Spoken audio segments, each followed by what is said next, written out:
também. Bom, vamos direto então. Próxima palestra, Agricultura Digital e Manejo da Irrigação do Cafeeiro, novidades e tendências da AgroSmart. Vamos convidar aqui Guilherme Rauti. Bom dia e bem-vindo, Guilherme. Bom dia, pessoal. Estou com essa dificuldade agora de manter vocês atentos antes do almoço, né? Tá um cheiro de comida boa aí, mas esse tema de agricultura digital... Tá, obrigado. É um tema que tem aparecido muito na mídia ultimamente, tenho certeza que todos vocês já estão ouvindo falar disso. O que a gente vai mostrar para vocês, na verdade, não é uma palestra técnica, a gente já teve belas palestras hoje de manhã para tratar dos temas de manejo e fertilidade. Então, na verdade, o que a gente quer fazer é mostrar para vocês o que é essa tal de agricultura digital e o que ela pode contribuir, principalmente para o manejo da irrigação, hoje no café e em outras culturas. Tá? Meu nome é Guilherme, sou engenheiro agrônomo também, da Exalc, e na AgroSmart eu trabalho na área de inovação e sustentabilidade. Bom, rapidamente sobre a AgroSmart. A AgroSmart é uma empresa que foi fundada por filhos de produtores rurais, que queriam encontrar uma forma de gerar mais informações para a tomada de decisão no campo. Tá? A empresa nasceu em 2014, justamente no auge da crise hídrica. Foi por isso que a gente começou atuando com o manejo de irrigação. Mas hoje a empresa cresceu e está atuando em várias outras áreas. Tá? E a ideia da AgroSmart foi sempre levar para o agricultor informações para tomada de decisão de maneira muito simples. A gente não queria só gerar informações, medir coisas à distância e deixar isso na mão do produtor. Tá? Então, hoje a gente tem uma plataforma onde você acessa, tem uma visão de toda a lavoura e consegue receber informações práticas para tomar a decisão. Tá? Depois a gente pode conversar mais, a gente está com a Nandanjen lá em cima hoje. Tá? Bom, vamos lá. Eu vou passar essa agenda justamente para vocês verem os temas que a gente vai falar, para prender vocês aqui até o final. Tá? A gente vai falar de revolução digital. O que é essa revolução digital que tem impactado várias indústrias, né? Sobre a agricultura digital, assim como todas as indústrias, ela também está sendo impactada por essa transformação. O poder dos dados, né, que isso traz para a gente está gerando dados numa velocidade muito grande, numa quantidade nunca antes vista, e o que isso representa hoje para a gente. Tá? E aí, finalmente, a gente vai mostrar algumas coisas que podem ser aplicadas hoje para o manejo da irrigação de uma maneira mais precisa. Vamos lá, eu quis começar essa foto bem emblemática, talvez vocês já tenham visto. Isso aqui é um chip, um cartão de memória, micro SD, mesmo tamanho, só que se a gente olhar em 2005 cabia 128 MB, em 2014 128 GB. Tá? Então, essa base que a gente está vendo de aumento da capacidade de captura de dados, armazenamento, capacidade de processamento em nuvem, isso é a base que fez a gente dar esse salto hoje, que a gente chama de indústria 4.0. Tá? Se a gente pensar em satélites que a gente tem hoje orbitando a Terra, até foi matéria do Fantástico domingo. A gente tem mais de 1000 satélites orbitando a Terra hoje, tá? Gerando vários tipos de informação, satélites de comunicação, satélites de observação, mas que também estão trazendo para a gente uma outra camada de dados com uma resolução maior que a gente não tinha antes também. Mais ou menos isso que a gente tem no espaço. Tá? E aí a gente está gerando agora um outro problema como humanidade, que é lixo espacial. Tá? Mas essa nuvem aí, eles estão flutuando em camadas diferentes da atmosfera, mas estão trazendo informações hoje muito mais acessíveis, em velocidade mais rápida para a gente. Outro fenômeno que é a internet das coisas, acho que vocês já ouviram falar desse termo bastante. Internet das coisas nada mais é do que a capacidade que a gente dá para um aparelho ou para um sensor de coletar um dado e de transmitir ele de volta para a internet, para a nuvem. Nosso celular faz isso toda hora, né? Você está com o celular no bolso, ele sabe que você está aqui, por exemplo, está coletando dados, está mandando. Quando você vai, sai daqui, começa a receber anúncio sobre café e por aí vai. Tá? Mas a gente está tendo uma escalada muito rápida, exponencial dessa conectividade de aparelhos e sensores. Tá? Começou de maneira bem básica, então até o início da década a gente ainda tinha poucos aparelhos conectados. Mas aqui a expectativa é que a gente comece a conectar, por exemplo, semáforos de cidade, os próprios veículos que estão transitando, fechadura eletrônica que vai te reconhecer e vai deixar você abrir a sua casa, e por aí vai, tem inúmeros exemplos. Né? A própria Amazon acabou de abrir a primeiro supermercado onde não vai ter nenhum caixa de supermercado. Simplesmente entra, pega o produto e sai. Você tem câmeras que estão vendo o que você está fazendo, registrando os produtos. Então, esse é um dos exemplos que já estão acontecendo. Carros autônomos, por exemplo, eles estão baseados também na coleta de dados. Esses carros são baseados em câmeras que estão monitorando e reconhecendo o ambiente. Tá? E estão transmitindo esses dados continuamente para ser guiados. Enfim, é para mostrar para vocês que a gente tem inúmeros exemplos que já estão acontecendo. Tá? Essa evolução já está acontecendo e a velocidade com que ela vai acontecer vai ser cada vez mais rápida. Então, basicamente, em teoria, hoje a gente está vivendo o que a gente chama de quarta revolução industrial. Tá? A primeira revolução foi essa baseada em mecanização que a gente teve, vapor. A segunda, baseada em eletricidade, a gente começou a produzir bens de consumo numa escala muito mais acelerada. Depois a gente teve uma terceira onda que foi a automação, que começou principalmente na indústria automobilística. Então, robôs, linhas de produção automatizadas, etc. Mas essa quarta revolução industrial, na verdade, é uma junção que a gente tem hoje da máquina com o ser humano. Tá? Então, as máquinas estão aprendendo, estão usando inteligência artificial, e a gente está podendo interagir com elas de uma maneira muito mais prática hoje. Tá? Então, é isso que a gente chama de indústria 4.0, que, como eu falei, está presente hoje em todos os segmentos. Tá? Então, se a gente olhar quais são essas tecnologias fundamentais, né, falando um pouco assim de teoria, que estão impactando, que vão impactar o futuro. Dá para a gente listar pelo menos 8 grandes tecnologias, isso é um estudo da PwC. Então, a gente tem a internet das coisas, como eu já falei, aparelhos conectando e transmitindo dados. Realidade aumentada, ficou muito famoso com aquele joguinho do Pokémon no celular. Mas hoje você consegue ter o seu celular, você consegue abrir sua câmera e ter uma projeção interagindo com esse ambiente que a gente está. Realidade virtual, então os óculos de realidade virtual que te levam para outro ambiente, sem você precisar sair do lugar que você está.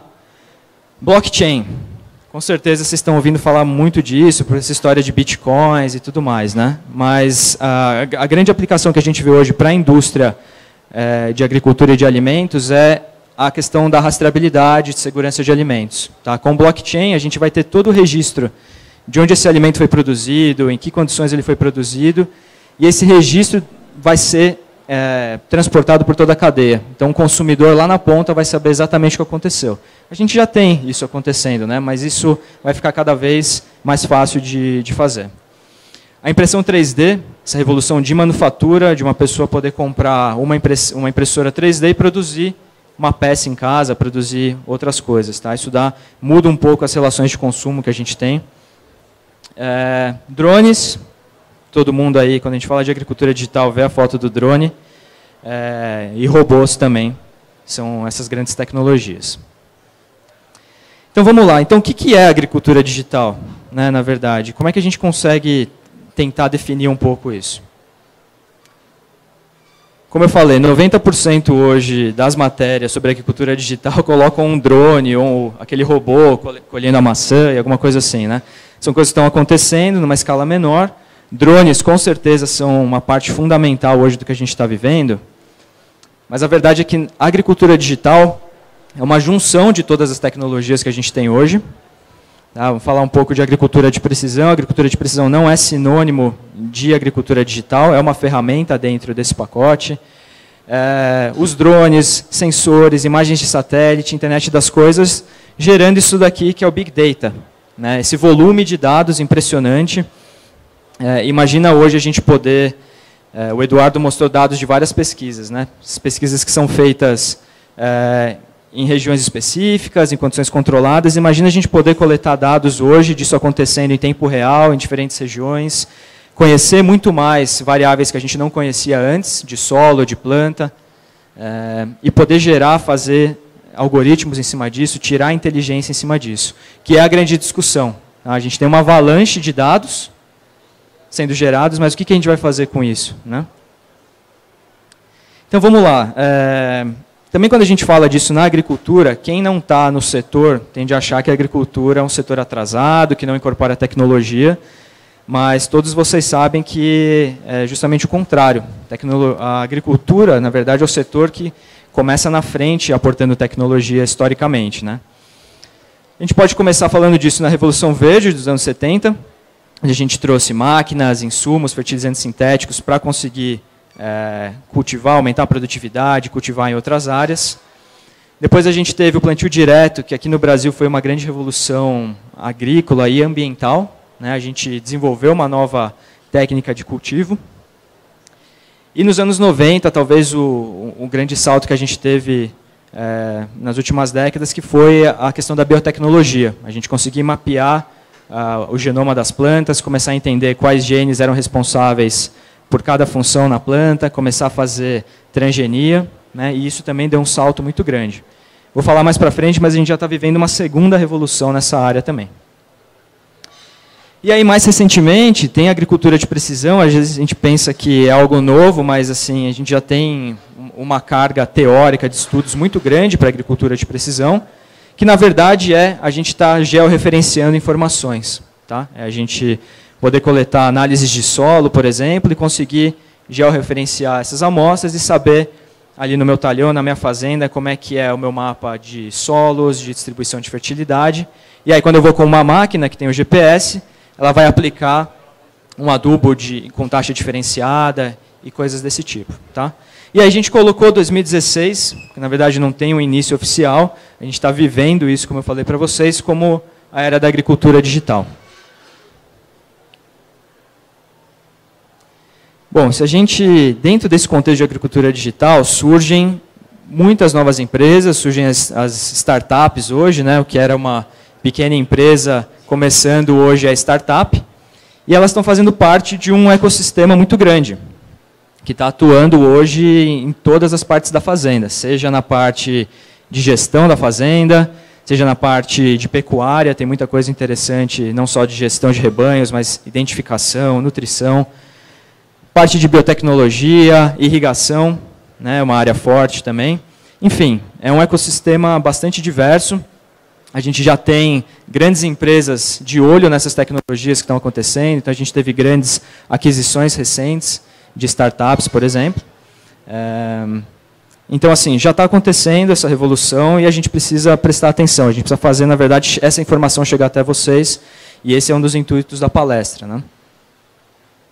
Como eu falei, queria destacar essa parte da biotecnologia de novo, como a segunda revolução que a gente está vendo, porque a gente tem novas ferramentas hoje de edição genética. Não sei se vocês já ouviram falar do CRISPR, por exemplo. Hoje a gente vai conseguir já editar partes do genoma de plantas, mesmo de animais, com muito mais precisão.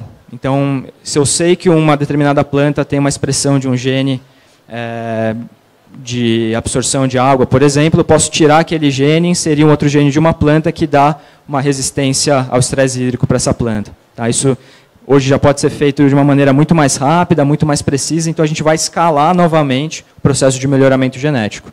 E aí, com todas essas informações que a gente vai ter do Big Data, a gente vai conseguir fazer coisas mais precisas, como, por exemplo, saber se eu tenho uma determinada semente, um híbrido, exatamente em cada microclima que ele é mais adequado.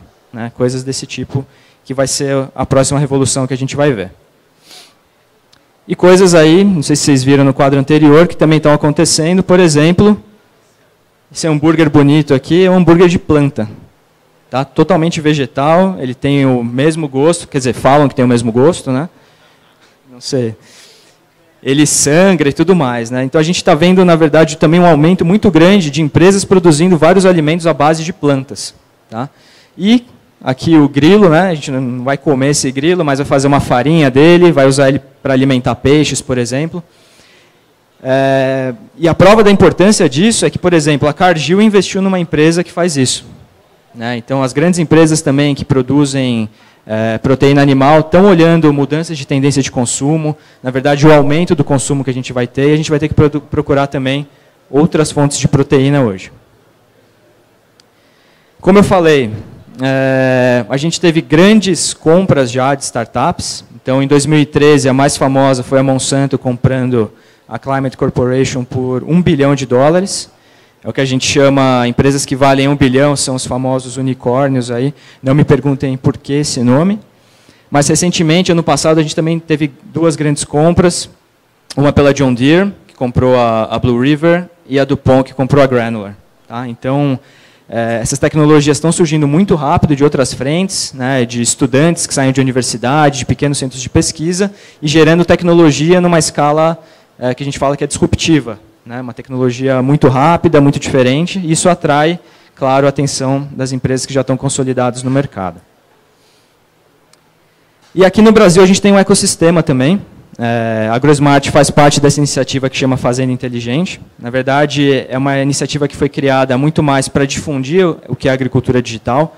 Essa palestra que eu estou fazendo hoje para vocês é justamente nesse cunho informativo, educacional, porque a gente precisa fazer isso chegar não só a vocês, produtores, mas também, como o professor Mantovani falou, chegar aos técnicos, chegar às pessoas que estão se formando nas universidades, que vão levar isso para frente, vão fazer implementar.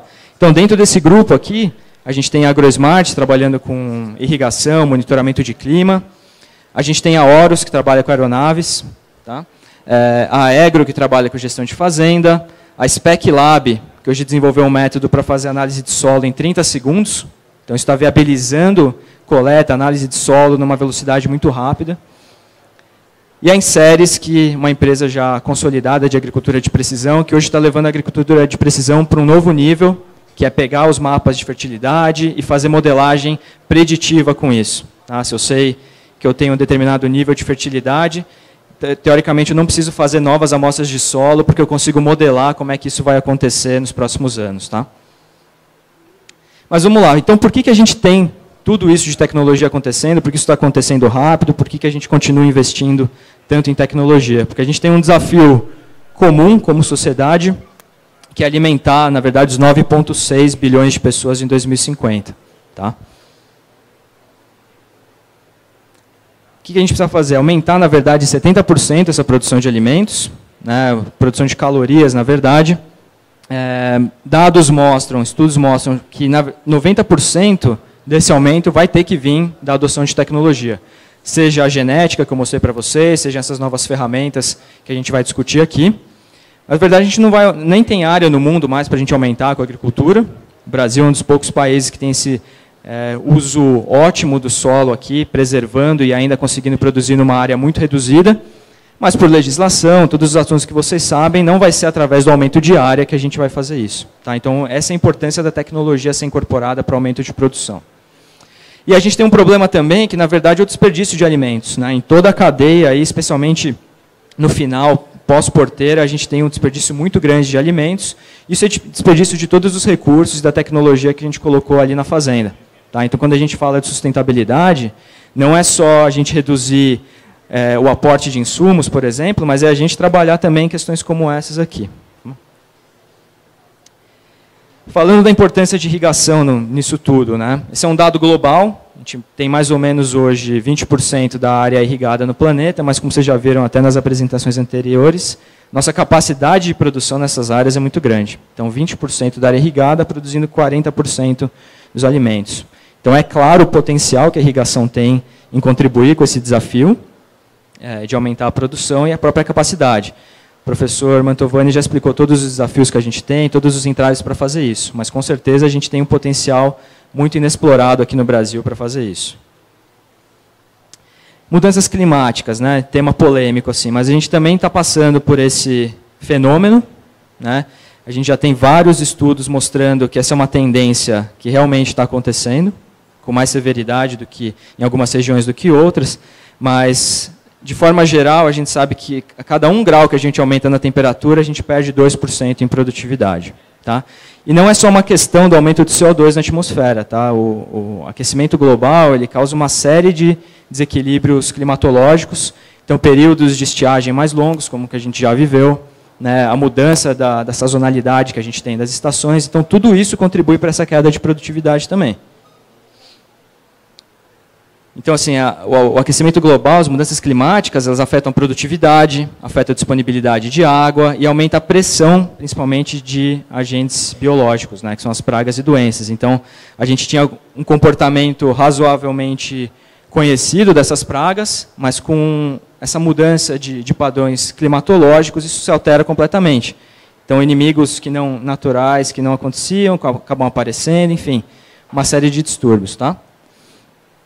É claro, já vi muita gente falando isso. Não, o aumento do CO2 vai beneficiar muitas culturas. Claro, as plantas C4, as gramíneas, num primeiro momento, elas vão ser beneficiadas com esse aumento da concentração de CO2, mas, a longo prazo, essa produtividade vai cair e essas culturas vão ser afetadas por outros fenômenos também. Tá? Então, é muito claro o impacto que a gente está tendo hoje nesse sentido.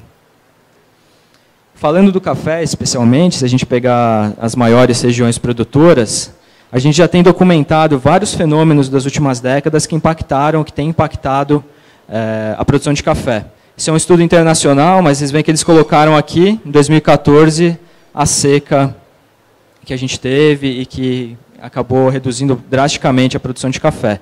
Em outros países, Etiópia, você tem, claro, conflitos sociais e outras coisas, mas você tem mudado, inclusive, o zoneamento do café nessas regiões, porque não tem mais água, não tem tecnologia para produzir, isso vai empurrando a produção de café.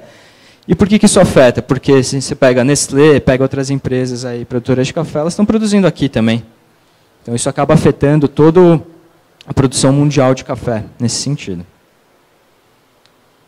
De novo, destacando a seca de 2014, foi a pior em 85 anos, e aqui as áreas, principalmente onde a gente está, tiveram entre as mais atingidas pela seca. Tá? Então a gente não pode esquecer desses fenômenos. Tá? Não pode esquecer que isso aconteceu e quais ferramentas que a gente vai usar para tentar resistir ao que está acontecendo. A queda do Conilon da produção no Espírito Santo. Então, em 2016, 2017, estamos passando de novo por uma crise muito forte lá no estado. Isso tem impactado diretamente a produção. Tá?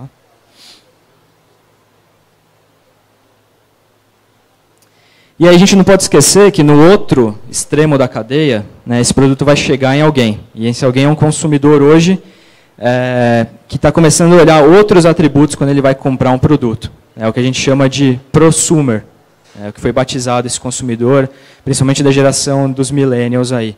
Então, tradicionalmente, o consumidor, quando vai comprar um produto, ele olha preço, ele olha o sabor do alimento, a conveniência de compra, mas tem aparecido hoje outros atributos que têm sido importantes na hora de você escolher um produto para comprar. Seja a parte de saúde, bem-estar, qual que é o benefício que esse alimento vai trazer para mim, parte de segurança, como é que ele foi produzido. A gente tem visto esse escândalo no setor pecuário que tem a ver com isso. Né? Qual que é a segurança desse alimento que está chegando para mim?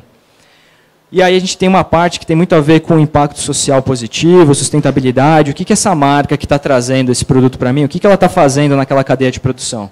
Será que ela está levando tecnologia para esse produtor? Será que ela está cuidando, ajudando o produtor também a produzir de maneira sustentável, ou ela está deixando isso só na conta de quem está dentro da fazenda?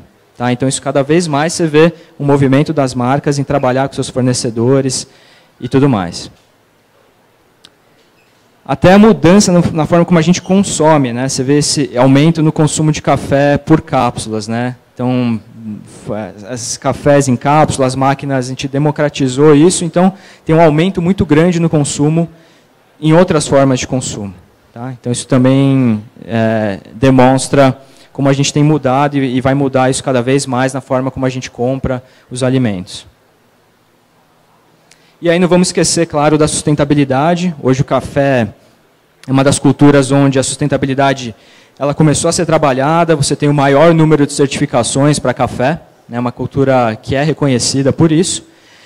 E a sustentabilidade ela tem que ser vista de forma integrada, como vocês bem sabem. Não é só questão de preservação, é a questão como eu trabalho a parte social dos meus funcionários e, sobretudo, a parte econômica.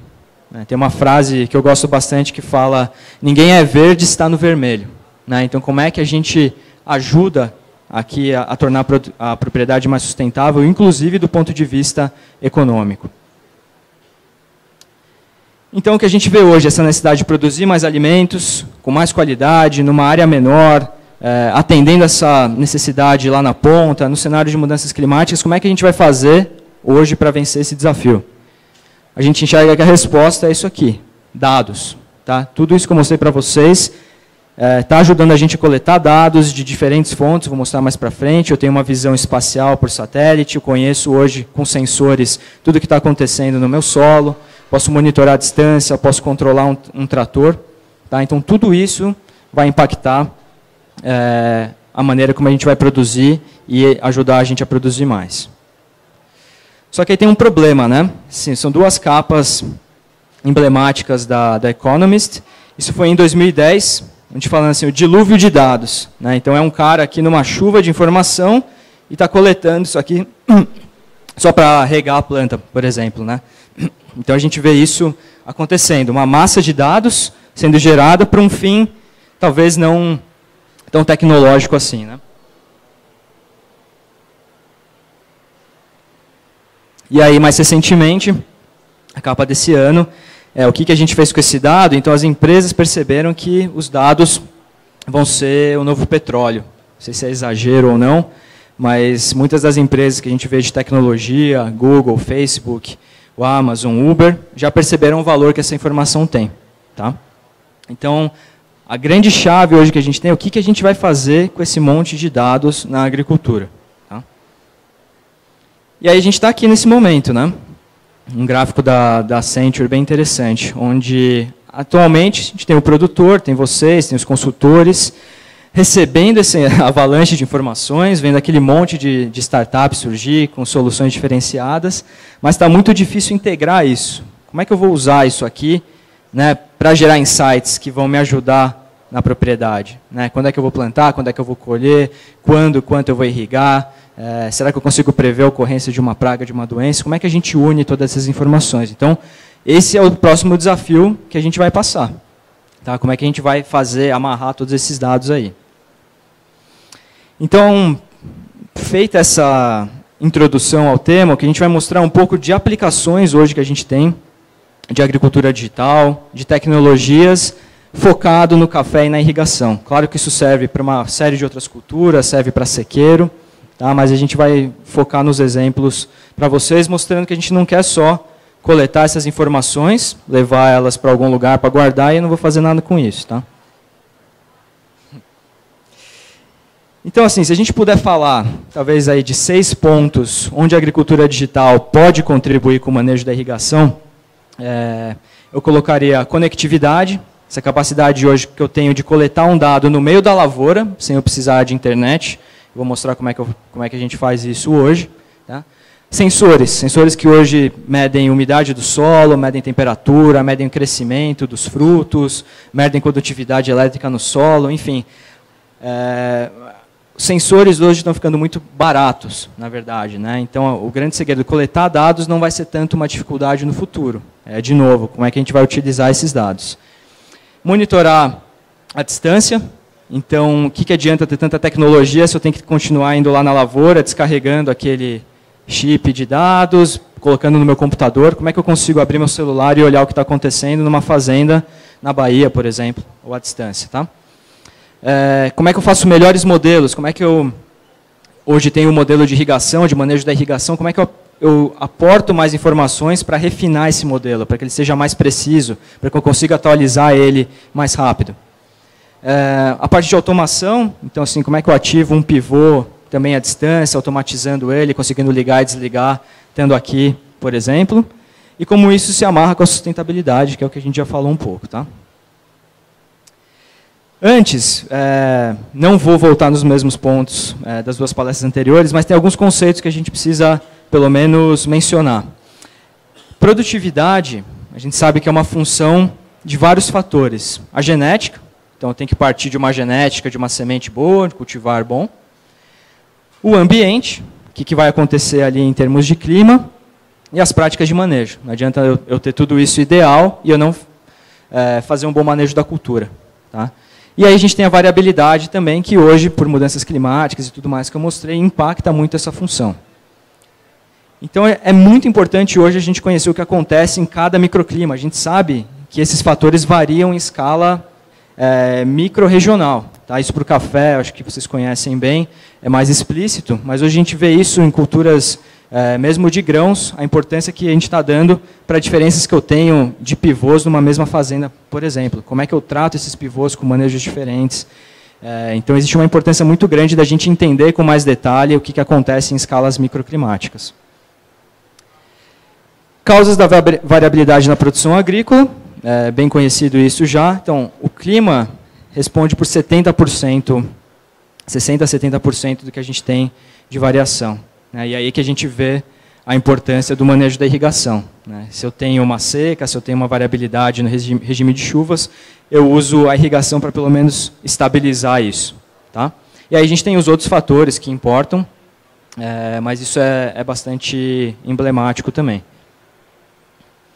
Para o café e clima, assim como todas as culturas, estão intimamente relacionados com as fases fenológicas da cultura. E no café isso é ainda mais importante.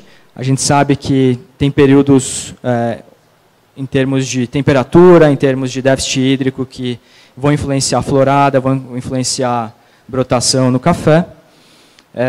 Então, a gente também conhecer como é que isso ocorre, um modelo que é teórico, conhecido, como é que isso ocorre na minha região, né? Como é que eu adapto as minhas práticas ao que está acontecendo aqui, né? Como é que eu monitoro, como é que eu sei quanto que está tendo de déficit hídrico no meu solo, na minha fazenda, naquele talhão, né? Quando é que eu vou ligar, vou voltar com a irrigação. Então, isso é por isso que é muito importante. E aí, porque irrigar, né, isso é básico. Acho que é o professor Witt que fala essa frase aqui. Né? Por que a água é importante? A planta ela não come, ela bebe, né? Só absorve nutrientes da água. Então, se não tiver água no solo, ela não faz o ciclo da fotossíntese. Simples assim. Tá? E também não é por isso que eu vou colocar água demais no solo. Então, também a gente tem essa curva, essa faixa ótima aqui, onde a gente colocar o nível de água adequado para cada tipo de solo. Se eu coloco menos, o solo está seco, a planta vai entrar em estresse e vai cair a produtividade, mas se eu colocar mais também, eu ocupo todo o espaço de poro do solo, não tem mais ar ali, e a planta também vai sofrer estresse e não vai produzir.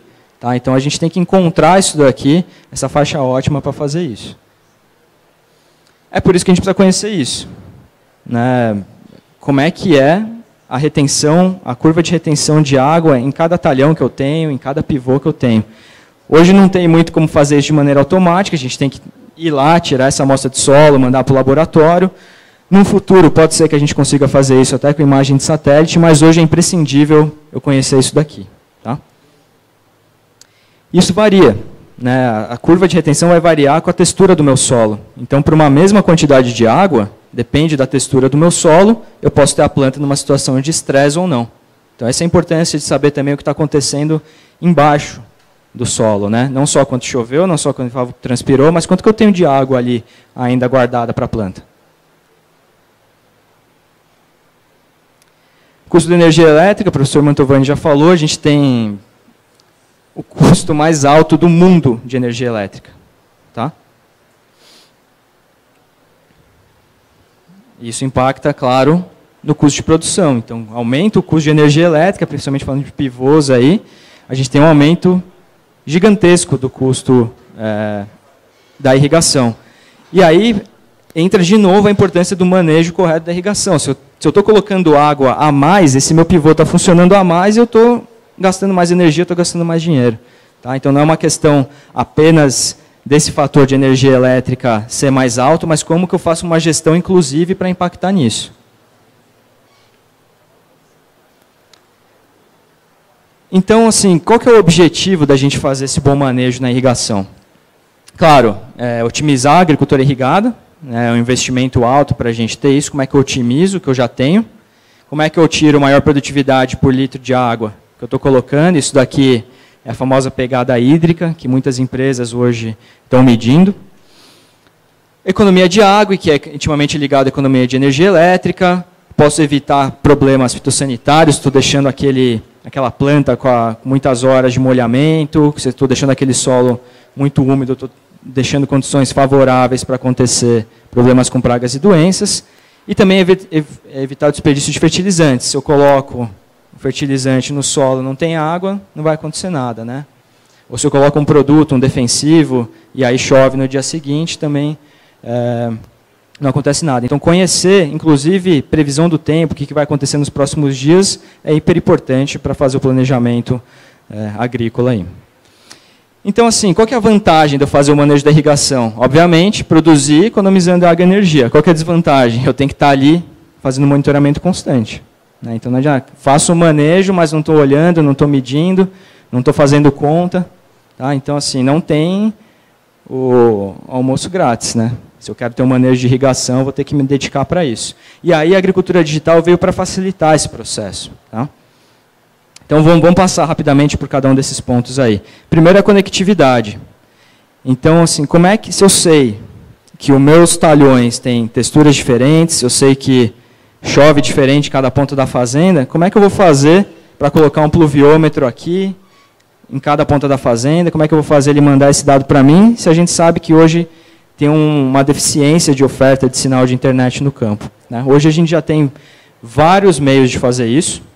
Né? Um deles é uma rede que a AgroSmart desenvolveu, por exemplo, onde cada sensor que a gente coleta no campo, ele também consegue transmitir e capturar informações. Então a gente pode partir de um ponto na fazenda, por exemplo, a sede, onde eu tenho um sinal de internet, eu tenho 3G, por exemplo, e a gente distribui esse sinal por radiofrequência e alcança aí toda a fazenda. Então eu consigo buscar um dado que está lá na frente e trazer. Tá? Inclusive, o BNDES lançou um estudo e uma linha de fomento para aplicação de conectividade no campo. E a agricultura, aqui vocês veem, é uma das principais áreas com capacidade de desenvolvimento e importância, então ela foi incluída nesse plano. Eles estão com linhas que você pode acessar para trazer essa conectividade para a sua fazenda também. E aí algumas opções que a gente tem para fazer isso hoje. Né? Tem vários tipos de tecnologia. Tem o que eu já falei, redes proprietárias, você tem satélite, para fazer isso, você tem o Sigfox, que é uma tecnologia nova que está entrando aqui justamente para a internet das coisas. Eles vão entrar no ambiente rural, eles vão entrar nas cidades, porque estão aumentando aqueles dispositivos que eu falei para vocês. E onde eu não tenho disponibilidade de sinal, como é que eu faço isso conectar? Então é como se fosse uma rede de celular, você vai ver o sinal ali, tem sinal Sigfox, eu vou conseguir mandar o meu dado direto, sem precisar construir nenhuma rede. Enfim, e as redes 2G e 3G que a gente já tem no campo também. E aí vem os sensores. Uma vez que eu tenho a conectividade, o que eu posso coletar, o que eu posso medir no campo hoje de maneira automática, com maior precisão. Então a gente tem exemplos de sensores de umidade e temperatura do solo. Então eu saber quanto que tem lá de umidade no meu solo em diferentes profundidades, já é possível fazer isso. A gente tem estações meteorológicas hoje totalmente digitais. Né? Então ela está constantemente conectada, mandando os dados, você sabe aquilo em tempo real, o que está acontecendo. Sensor de molhamento foliar, para a gente ver quanto tempo que aquela folha está molhada e qual que é o risco que eu tenho de uma doença fúngica, por exemplo, acontecer. Então, são sensores que já existem, disponíveis, conectados, não precisa ninguém ir lá coletar o dado e medir. E dendrômetros, por exemplo, né, medir o crescimento de caule, medir o crescimento de frutos, né, também é possível fazer isso hoje. E o pluviômetro. O pluviômetro, hoje vocês sabem, vocês devem ter o pluviômetro na fazenda de vocês. Provavelmente ele é um pluviômetro manual. Né? Provavelmente você tem que acordar cedo para ir ver quanto que choveu. Ou você tem que viajar para outra fazenda 2 vezes por semana para medir isso. Hoje, com o pluviômetro digital, você já consegue coletar isso à distância, em tempo real. Ele esvazia sozinho. Tá? E aí, isso te permite entender, por exemplo, como é que uma distribuição de chuva acontece na minha propriedade. Tá? Você tem, numa mesma propriedade, quase 100 milímetros de diferença de chuva. Né? Então, como é que isso vai impactar o manejo, como é que isso vai impactar a variedade que eu vou escolher, a minha data de plantio, minha data de colheita, o risco que eu vou ter de uma doença acontecer aqui, por exemplo. Imagens de satélite, né? Finalmente a gente chegou nessa parte mais legal aqui. Então, hoje também a gente tem uma disponibilidade muito grande de imagens de satélite, numa frequência cada vez maior para a gente. E aí, aplicando filtros, a gente consegue ter uma outra visão que a gente não tinha. Tá? Não é simplesmente aquela foto aérea, que já é valiosa em termos para eu entender minha distribuição territorial, mas quando eu aplico filtros nessa imagem, eu consigo entender que pode ter algum problema de fotossíntese na planta, pode ter algum problema com compactação de solo, enfim, uma série de coisas que hoje é possível fazer com imagens de satélite. Os drones também fazem isso. Tá? O drone a gente usa para fazer um mapeamento mais ágil em regiões específicas, então eu posso partir daquela imagem de satélite, identifiquei um problema num pivô, eu mando o drone para ter uma visão mais rápida, um pouco mais detalhada daquilo. Como eu falei, as aplicações hoje são fantásticas. Você pode desde identificar uma planta daninha, né, qual que é aquela planta, onde é que ela está na minha linha de plantio, nematóides, deficiência de nutrientes, será que aquele amarelo que eu estou vendo, o que está acontecendo? Inclusive, a gente consegue até antever, antes de eu conseguir a olho nu ver o que está acontecendo, essas câmeras já pegam uma deficiência nutricional, por exemplo. Tá? Enfim, prever produtividade, tem empresas interessantes já trabalhando com isso. E tudo isso foi possibilitado porque a gente teve uma evolução muito grande dessas câmeras que a gente tem hoje em satélites e nos drones. Tá? Então a gente partiu de câmeras visuais, foi evoluindo para termal, onde já conseguia ter a identificação de alguns objetos no campo, multiespectral, até a gente chegar na hiperespectral, onde eu tenho centenas de bandas hoje, que estão me fornecendo essas informações que eu não tinha antes. O grande desafio, na verdade, é a gente calibrar essas imagens, tá? Porque a imagem vai te mandar cores ali, faixas de espectro, mas ela não vai te dizer automaticamente se aquilo é um problema de seca, se aquilo é um problema nutricional. Então, eu preciso de alguém indo no campo, checando e falando para aquela imagem o que é aquilo. E aí que entra o famoso machine learning ou inteligência artificial que a gente tanto faz. É ensinar para a imagem que aquilo representa uma doença, que aquilo representa algum tipo de estresse, e aí você vai construindo modelos cada vez mais personalizados. Na irrigação já tem muitas aplicações acontecendo. Tá? Então, veja a diferença de uma simples câmera, uma foto. Quando a gente aplica os filtros NDVI, a DVI, por exemplo, eu já consigo ter uma ideia da fotossíntese da planta, digamos assim. Então, se eu tenho um verde mais intenso, significa que a planta está produzindo mais, se está mais amarelado, está acontecendo algum problema. Até as câmeras termais, que aí a gente consegue ver, realmente medir a temperatura lá de cima. E esse azul aqui é mais frio, então significa que eu acabei de molhar esse pivô. Tem algumas manchas que pode ser compactação, pode ser algum outro problema aqui, falha de plantio, enfim. A gente já consegue fazer esse tipo de avaliação. Mesma coisa, controle de plantas daninhas, inclusive muitas daquelas empresas que eu mostrei para vocês no início, aquelas aquisições que estão acontecendo, estão muito focadas nisso, identificação visual de plantas daninhas, e aí eu vou ter um trator que vai aplicar o produto só na hora que ele identificar aquela planta na linha, por exemplo. Tem uma ferramenta muito boa também para fazer essa avaliação. E aí você consegue identificar, hoje já tem bibliotecas desses dados que falam para a gente se aquilo é uma daninha, se aquilo é um solo arenoso ou argiloso, enfim. E aí isso é uma imagem, por exemplo, que a AgroSmart gerou há poucas semanas. Então, olha que interessante. Se a gente olhar só visualmente, né, não está acontecendo nada. Mas quando a gente aplica o filtro termal, dá para ver que aqui está mais escuro. Então, significa que o pivô está vindo nesse sentido, para cá molhando. Mas tem uma faixa aqui que não molhou. Então, muito provavelmente, isso aqui é um defeito de bico, né, alguma coisa assim. Então, rapidamente, você tendo essa visão, antes de eu começar a ter algum prejuízo aqui, eu já posso ir lá e fazer uma manutenção, uma calibração, por exemplo. Esses são alguns dos exemplos que a gente pode usar nesse sentido. Parte de pragas e doenças, que também é uma parte que tem sido bastante investigada, justamente pelo prejuízo que a gente tem hoje e custo no controle de pragas e doenças. Então, a AgroSmart, por exemplo, está fazendo um estudo com a Embrapa com café, Embrapa Meio Ambiente, onde a gente vai usar inteligência artificial para identificar pragas e doenças no café. Então, como é que eu consigo usar uma câmera que vai me dizer qual tipo de doença que é, com mais precisão, e eu vou combinar isso com as informações de clima que eu já estou medindo, para eu poder criar um modelo de risco para essa doença, né? Então, assim, como é que eu consigo ter um manejo cada vez mais preventivo do que corretivo no manejo de doenças?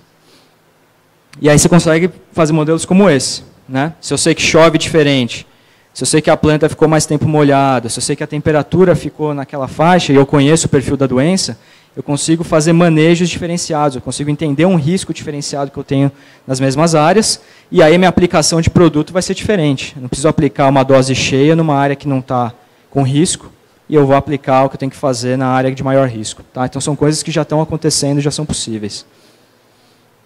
A agricultura de precisão continua sendo uma ferramenta fundamental, e aí, como eu falei para vocês, está muito ligada à geoespacialização de informações, conseguir referenciar pontos ali.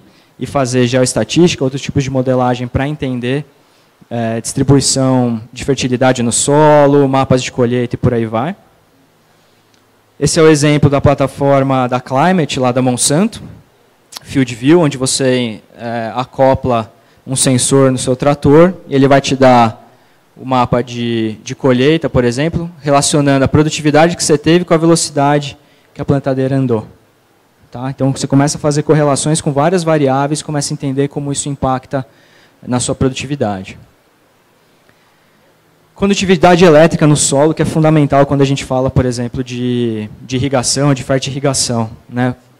A gente sabe que baixa condutividade elétrica no solo resulta também em baixa produtividade, porque justamente não tem o nutriente disponibilizado ali, não tem umidade. Tá? E quando a gente fala de fertirrigação, o manejo de nutrientes é completamente diferente, né, de sequeiro. Então não dá para eu levar uma mentalidade de manejo de nutrientes de uma área de sequeiro para uma área irrigada, porque isso é completamente diferente. Parte de automação, como eu falei, hoje já é possível. A gente, por exemplo, trabalha com a Nandan num sistema de automação onde do celular você já consegue ter acesso à recomendação de irrigação que foi gerada e ligar, por exemplo, um pivô à distância para que ele faça a aplicação daquela lâmina. Tá? Então já é possível fazer esse tipo de funcionalidade. E aí a grande chave está, na verdade, isso que a gente falou desde o início, já indo para o final aqui da minha fala. Como que eu pego todos esses dados que eu estou coletando e levo para um dashboard aqui, para um controle, seja no tablet, seja no computador, onde eu vou ter acesso a todas as minhas informações. Vou saber o que está acontecendo na estação meteorológica, vou saber a previsão de chuva, vou saber como essa chuva foi diferente, e isso não exclui o agrônomo, não exclui o papel de vocês na tomada de decisão. Tá? Então, são ferramentas de suporte que tem, mas cabe, a decisão final vai sempre caber a quem vai analisar essa informação e aplicar.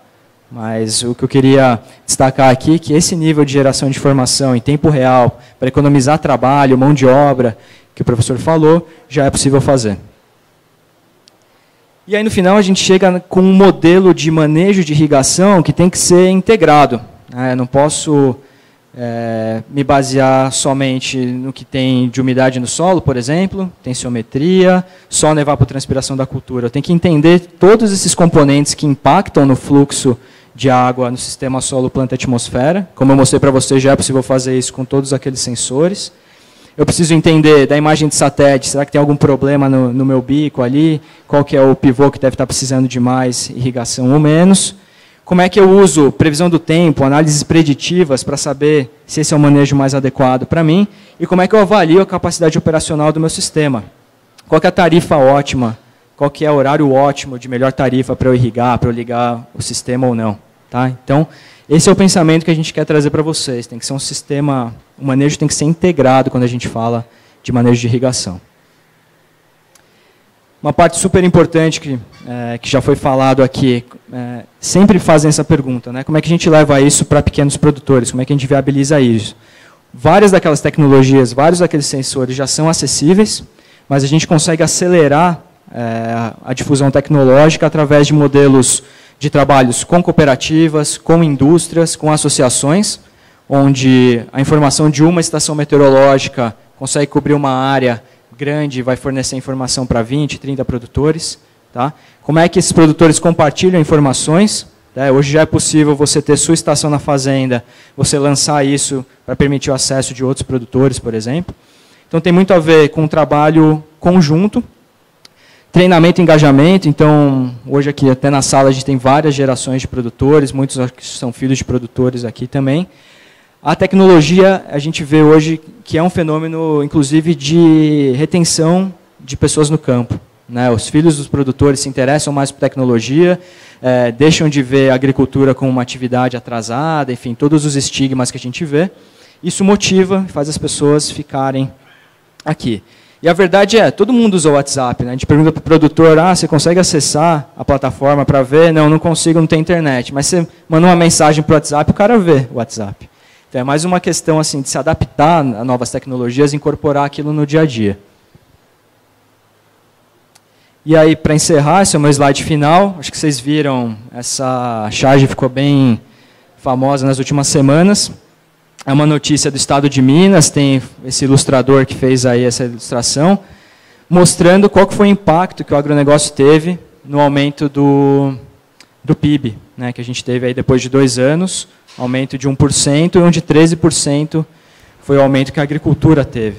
Então, assim, a mensagem final, a agricultura tem tecnologia, essa tecnologia está acessível para vocês e cabe vocês também irem atrás, pesquisarem mais para fazer isso.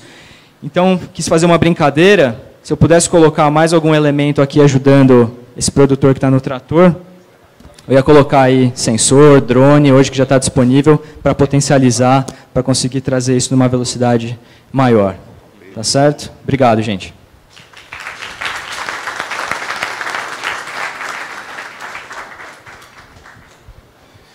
Guilherme, realmente a gente vai para uma agricultura bastante tecnificada, né, pessoal? E o Fábio deu uma ideia ali, eu achei interessante. Se você puder voltar o slide anterior aí, tem como? Isso. O Fábio aqui é o nosso, ele é participante assíduo da Fene Café, disse o seguinte, que a gente tem que fazer uma camiseta e andar com essa figura ilustrativa aí o dia inteiro para mostrar para quem precisa. O pessoal falou que essa imagem vale por anos de história, anos de coisa, né? Pessoal, sei que muitos estão com fome, mas a gente abre aí para algumas perguntas, ou 2 ou 3 perguntas. Alguém tem interesse aí de fazer alguma pergunta para o Guilherme?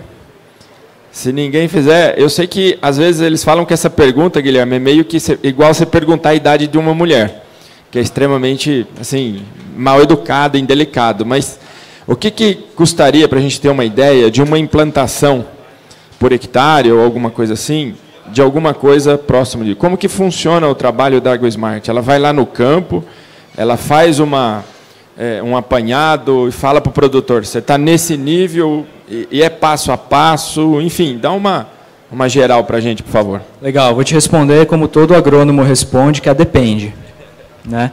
Então, hoje a AgroSmart, como eu expliquei para vocês, tem todos esses equipamentos, essa rede de sensores, leva conectividade para o campo, e aí a gente faz, tem um serviço de manejo da irrigação, baseado nessa combinação de sensores, e a gente também está trabalhando com outras coisas, né? Tem uma previsão do tempo hoje que a gente gera, que é um modelo mais assertivo do que outros modelos públicos, a gente faz um modelo de previsão específico para cada fazenda, então vai depender do produto. Se a gente falar de manejo da irrigação, depende. Tá? Tem que saber qual que é o tamanho dessa propriedade, qual que é o sistema de irrigação, né? Quantos sensores eu vou precisar? Você pode ter 3 pivôs na sua fazenda, mas todos eles estão na mesma condição de solo, por exemplo. Então, eu posso usar um sensor em um desses pivôs e assumir a mesma informação para os outros pivôs. Tá? Então, isso vai depender. Mas a gente já tem, eu não trouxe cases aí, a gente pode conversar depois. A AgroSmart tem hoje 180.000 hectares irrigados monitorados, né, e todos os produtores que começaram esses trabalhos já estão com a gente há 3 anos, porque traz um resultado bem grande. A gente fala, em média, a gente consegue dar um resultado de economia de 30% de água, e aí você vai economizar no pivô tudo aquilo de energia, então o investimento se paga muito rápido nisso. Tá? Valeu. Alguma pergunta? Aqui é uma pergunta. Na verdade, não é uma pergunta, é mais para complementar o que você falou para o Guilherme. Meu nome é Bruno, eu sou responsável comercial pela região aqui de Araguari, dentro da AgroSmart. Quando você falou a questão de perguntando de preço, que ele comentou, depende. Convido a todos que se interessaram, quiserem conhecer um pouco mais sobre o nosso serviço, visita a gente no stand na parceria com a Nandan Gen. A gente pode estar marcando uma visita aí na propriedade de vocês para estar entendendo a realidade de vocês e aí estar bolando um projeto certinho. E aí o custo vai depender de cada projeto, como o Guilherme disse. Joia, obrigado. Perfeito. Bom, pessoal, antes de encerrar, 14 horas pontualmente a gente vai começar as palestras no final da tarde, que o palestrante tem compromisso de avião, esses negócios todos.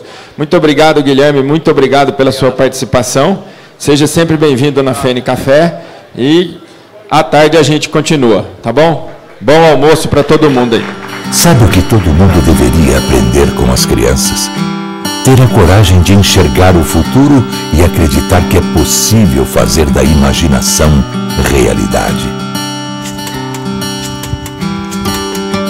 Quando plantamos